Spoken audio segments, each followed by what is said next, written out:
Tadi saya tidak mau bertanya sebetulnya, tapi ketika Pak Ketua DKP mengatakan, wah ternyata juga ada yang asusila di situ ya. Tapi saya tidak akan bertanya soal pokoknya di situ, Pak.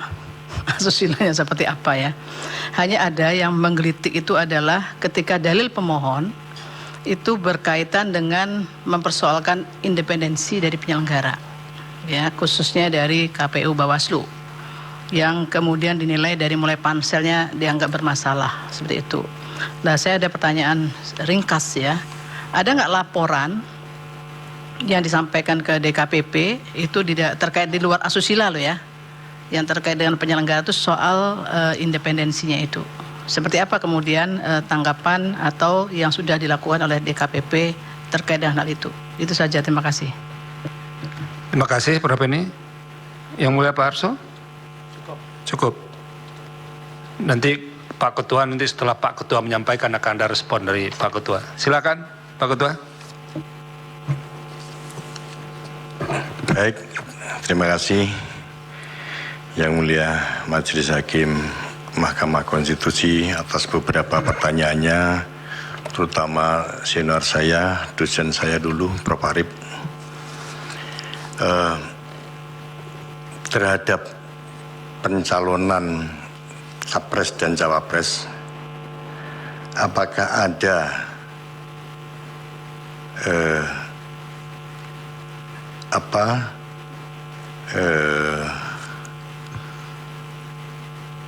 kepatuhan penyelenggara?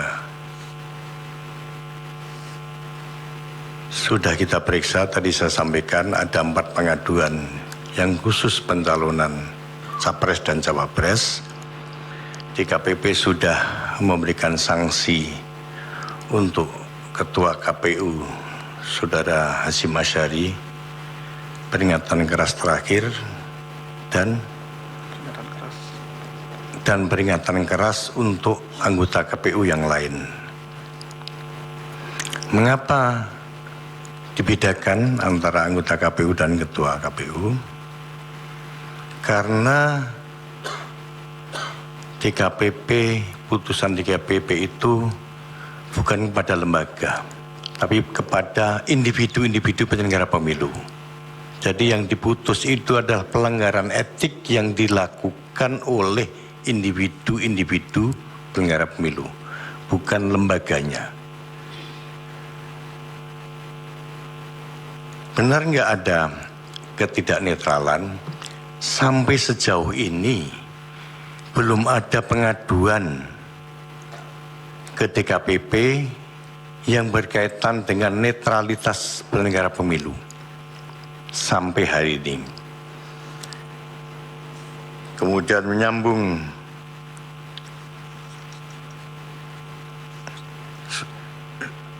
menyambung pertanyaan Prof.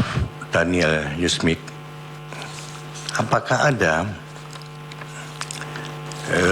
pengaduan yang berkaitan dengan penghitungan suara?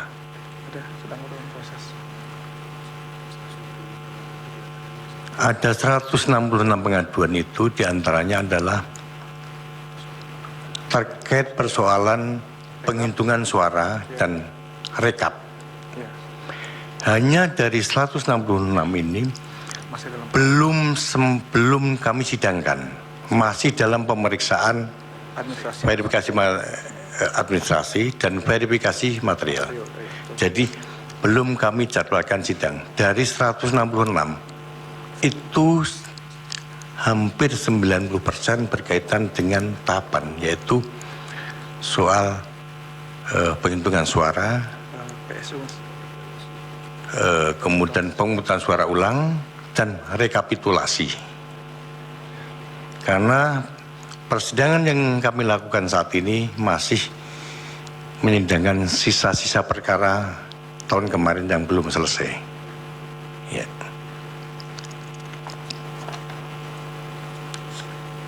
Apakah ada persekongkolan di antara penyelenggara pemilu, dan bagaimana tingkat kepatuhan penyelenggara pemilu terhadap kode etik penyelenggara pemilu? Dan apakah putusan DKPP dilaksanakan secara konsisten? Jadi setiap kali DKPP memutus perkara selalu disertai penetapan bahwa selambat-lambatnya 7 hari sejak diputuskan harus dilaksanakan. Sekaligus memerintahkan Bawaslu untuk mengawasi jalannya putusan ini. Dan sejauh ini hampir semua putusan DKPP dilaksanakan.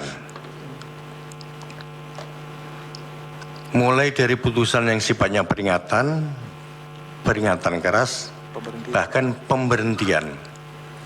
Karena sudah banyak anggota KPU dan Bawaslu, terutama di tingkat kabupaten kota, yang diberhentikan.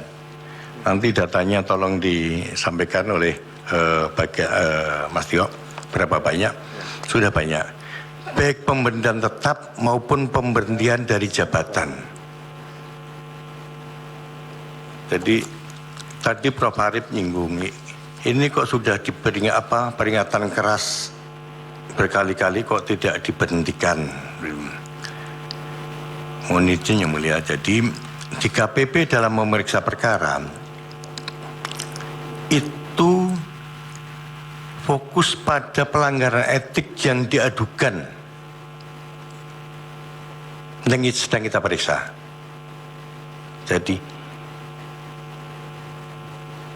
berapa besar derajat pelanggaran etik perkara itulah kita lakukan hukuman atau putusan atau sanksi sesuai dengan derajat yang diadukan dan bukti-bukti yang terungkap di persidangan.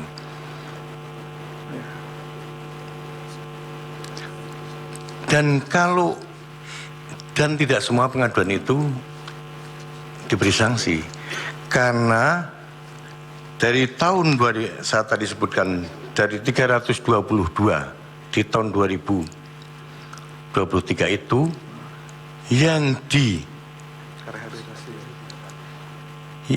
yang beberapa kasus banyak yang direhabilitasi karena memang pengaduannya tidak terbukti. Jadi DKPP memang selama ini diharuskan merehabilitasi penyelenggara pemilu yang tidak terbukti. Saya mau ambil contoh kasus. Beberapa anggota KPU dan beberapa anggota Bawaslu itu selain pernah dijatuhi sanksi juga pernah direhabilitasi. Ada beberapa anggota KPU juga pernah menerima beberapa sanksi, tapi juga pernah direhabilitasi di kasus yang lain. Kira-kira gambarannya seperti itu. Karena banyak sekali diadukan. Seorang penyelenggara pemilu itu dalam setahun bisa diadukan bukan cuma sekali, bisa 5-10 kali, bahkan mungkin sampai 15 kali diadukan. Tapi tidak semua aduan itu terbukti. Kalau terbukti kita beri sanksi sesuai dengan derajat pelanggaran etiknya. Kalau pelanggarannya cukup berat, ya kita beri sanksi peringatan keras atau peringatan keras terakhir. Kalau berat lagi kita berhentikan dari jabatan. Dari keanggotaan. Kalau berat lagi kita berhentikan dari keanggotaan. Bahkan ada putusan DKPP itu yang sangat keras, yang menyebutkan yang bersangkutan tidak layak menjadi penyelenggara pemilu untuk saat ini dan selamanya. Ada putusan semacam itu. Kalau pelanggarannya sangat berat. Jadi saya burungan yang mulia, mohon maaf, saya burungan menjawabnya mulai dari Prof. Arief, kemudian Prof. Daniel Yusak, kemudian Prof. Ridwan Mansur. Ibu Eni Nurbaningsih yang saya hormati, apa tadi pertanyaannya? Independensi penyelenggara. Memang yang paling banyak dipertanyakan terutama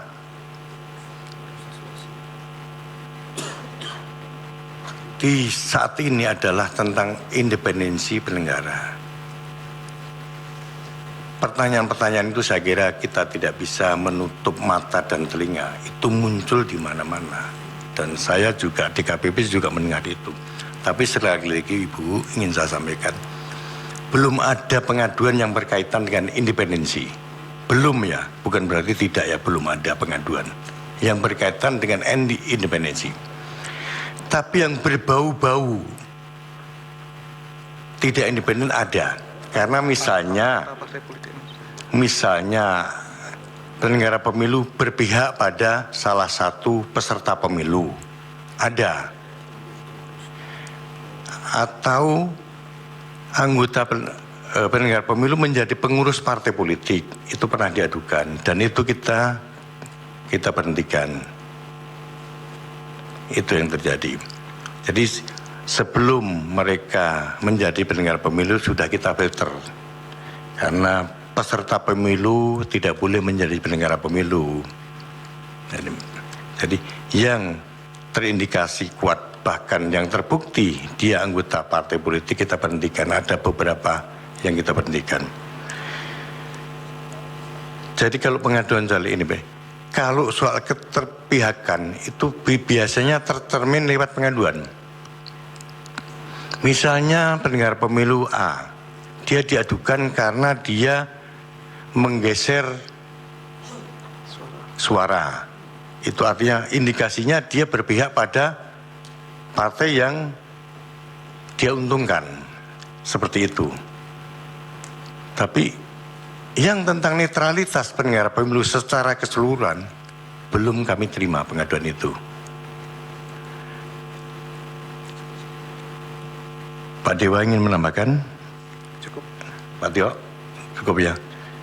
Begitu yang mulia Majelis Hakim Konstitusi yang bisa saya sampaikan.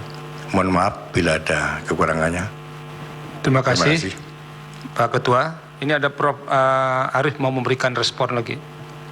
Ini diantara para pemohon 01 dan pemohon pemohon 1 dan pemohon 2 atau paslon 1 dan paslon 2, adakah paslon 3, maaf, paslon 3, ada yang pernah melaporkan ke DKPP mengenai KPU atau Bawaslu?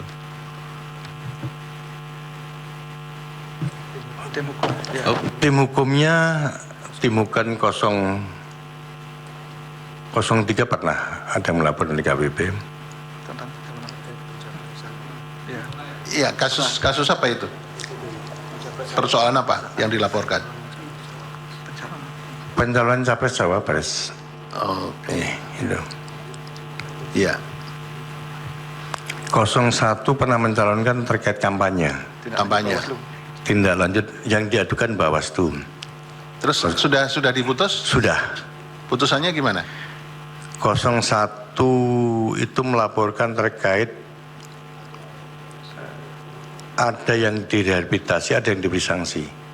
Misalnya Bawaslu tidak dianggap tidak menindaklanjuti pengaduan. Itu misalnya dalam kasus kampanye Bawaslu dilaporkan karena tidak menindaklanjuti pengaduan waktu kepala desa ya, kepala desa di Senayan itu dilaporkan di KPP dan kita tindak lanjuti, Bro. Kita tindak lanjuti, kita sidangkan dan kita sudah pleno tapi belum dibacakan putusannya. Yang mana? Yang kesesman. Ya. Kami sudah pleno. Ya. Silakan diskusi dulu atau kembali ke tempat diskusi lagi. Ini saking banyaknya perkara, Prof. Iya. Ya, banyak sekali. Ratusan ya. Jadi untuk kasus yang bagi-bagi susu, bagi-bagi susu, ya. Tapi ini yang teradunya adalah Bawaslu RI dan Bawaslu Jakarta Pusat. DKI, ya, DKI. Sudah kita sidangkan dan sudah kita plenokan, hanya belum dibacakan, jadi belum bisa kami sampaikan, Prof. Oke. Karena saking banyaknya jadi lupa sudah dibaca atau belum itu. Iya. Iya. Jadi sudah kita plenokan, hanya belum kita bacakan. Sudah kita putuskan. Begitu, Prof. Iya. Terima kasih, Prof. Tapi saya ingat gini tadi, pada waktu kita memanggil 4 menteri, 4 menteri sampai Menko-nya aja bilang begini Mas Edi untuk pelajaran ini. Bilangnya semoga keterangan kita bermanfaat untuk pengambil putusan, jadi pertimbangan. Ini tadi mempelajari itu saya bingung sekali itu Mas. Terima kasih Prof atas koreksinya. Terima kasih Prof. Mohon Arief. maaf. Pak Ketua silakan, Yang Mulia Pak Soehartoyo. Terima kasih Pak Wakil. Saya sedikit saja Pak Ketua DKPP. Begini, ada pandangan bahwa badan peradilan sekalipun, apalagi kuasi ya, badan peradilan sekalipun terhadap produk-produk putusan itu, memang betul ada pembatasan, itu kemudian tidak boleh didiskusikan, diperdebatkan, apalagi mendefend putusan. Jangankan terhadap putusan hakim yang bersangkutan, hakim lain pun tidak boleh diperlakukan oleh hakim yang lain, sebagaimana hal-hal yang saya sampaikan tadi. Tapi nanti pada akhirnya terserah Bapak, kalau tidak mau menjawab, karena ini krusial perlu saya sampaikan di persidangan. Seandainya pun Bapak tidak mau menjawab, paling tidak sudah tercover di risalah sidang hari ini. Begini, kami tadi mencoba membaca putusan 135 sampai 141 itu, Bapak. Sebenarnya saya ingin mencari pertimbangan hukum di mana sih pendapat DKPP berkaitan dengan sikapnya dalam menilai pendaftaran Prabowo Gibran itu, selain kemudian diamar menjatuhkan putusan sanksi kepada teradu itu. Apakah bisa dijelaskan sebenarnya pada titik itu di mana bagaimana sikap DKPP itu saja sebenarnya? Apakah memberikan penilaian bahwa yang dilakukan oleh teradu itu sudah benar atau salah? Karena memang menjadi kewajiban semua hakim sebenarnya, Bapak. Kita memang tidak boleh memperdebatkan, mendiskusikan dan sebagainya, apalagi mendefend tadi. Tapi ketika ada warga atau pencari keadilan khususnya menanyakan maksud daripada putusan itu wajib bagi hakim yang bersangkutan menjelaskan. Sekedar menjelaskan. Bukan mendiskusikan dan kemudian apalagi memperdebatkan. Itu pantang, Pak. Mohon saya bisa diberikan penegasan. Mungkin Pak Dewa bisa. Saya kira karena ini juga persidangan, saya kira juga Bapak bisa mendapatkan protek tidak akan melanggar kode etik itu. Karena yang membutuhkan adalah Mahkamah Konstitusi, sebuah badan peradilan juga. Silakan Pak. Silakan Pak Ketua. Terima kasih Prof. Soehartoyo. Yang diperiksa di KPP dalam perkara aduan itu adalah dugaan pelanggaran etik yang dilakukan oleh KPU. Dugaan pelanggaran etik yang kami periksa bukan persoalan hukum sah dan tidaknya pencalonan. Kami hanya meriksa ada enggak pelanggaran etik yang dilakukan oleh KPU ketika dia melakukan penanganan perkara itu. Putusan di KPP jelas ternyata ada pelanggaran etik. Tapi DKPP tidak membuat putusan hukum sah dan tidaknya pencalonan itu. Yang kita nilai ada enggak pelanggaran etik yang dilakukan oleh KPU. Apa yang dilanggar oleh KPU? Semuanya sudah kami tuangkan dalam putusan kami, Prof. Itu ada 2 poin paling tidak itu kan. Itu sudah kami tuangkan di dalam putusan kami. Jadi semata-mata adalah pelanggaran etik oleh KPU dalam menangani perkara dalam menerima pendaftaran Capres dan Cawapres. Sah dan tidaknya KPU memang melaksanakan putusan Mahkamah Konstitusi, itu kewajiban. Tapi dalam melaksanakan putusan Mahkamah Konstitusi MK juga KPU harus memperhatikan tata cara memerhatikan pedoman administrasinya harus diperhatikan agar tidak merugikan pihak lain. Tujuannya itu. Jadi yang kami periksa semata-mata etiknya KPU, tidak berkaitan dengan hukumnya. Saya kira itu Prof yang bisa kami sampaikan. Kalau Pak Dewa ingin menambahkan, silakan. Silakan, Pak Tio. Terima kasih, Ketua. Yang mulia, Hakim Mahkamah Konstitusi yang kami hormati. Pada prinsipnya, sebagaimana disampaikan oleh saudara Ketua kami tadi, bahwa DKPP telah memeriksa dan memutus perkara terkait dengan pencalonan Presiden dan Wakil Presiden. Nah, secara ringkas izin saya sampaikan sikap DKPP dalam menilai perkara ini, bahwa melaksanakan putusan Mahkamah Konstitusi secara hukum maupun etik adalah sebuah kewajiban, karena lembaga penyelenggara pemilu terikat olehnya, dan itulah ketentuan konstitusi kita. Namun saya mencermati berbagai pendapat soal apakah putusan Mahkamah Konstitusi itu perlu diatur dalam peraturan KPU atau tidak. Ini memang keadaan hukumnya berbeda dengan pemilu-pemilu sebelumnya, berbeda dengan putusan-putusan Mahkamah Konstitusi sebelumnya. Karena sejak tahun 2022 KPU telah memiliki peraturan KPU tentang pembentukan peraturan dan keputusan di lingkungan KPU. Ya, jadi yang kami nilai sebagaimana disampaikan oleh saudara Ketua, tentu adalah tindakan para teradu, siapapun itu dalam perkara DKPP. Apakah patut atau tidak, dan seterusnya. Karena dalilnya sekira telah menjadi pengetahuan umum, seseorang yang diduga atau bahkan terbukti melanggar hukum tentu melanggar etik. Tidak melanggar hukum bukan berarti tidak melanggar etik. Jadi kondisinya berbeda, dan itulah yang kemudian kami gali dan terungkap fakta-fakta dalam persidangan. Jadi bahwa terhadap satu hal yang menyangkut hak warga negara, sesuatu yang menyangkut hal-hal fundamental bagi kehidupan berbangsa dan bernegara, apalagi itu telah diputus oleh Mahkamah Konstitusi, apapun situasi pada saat itu menurut kami memang harus dilaksanakan.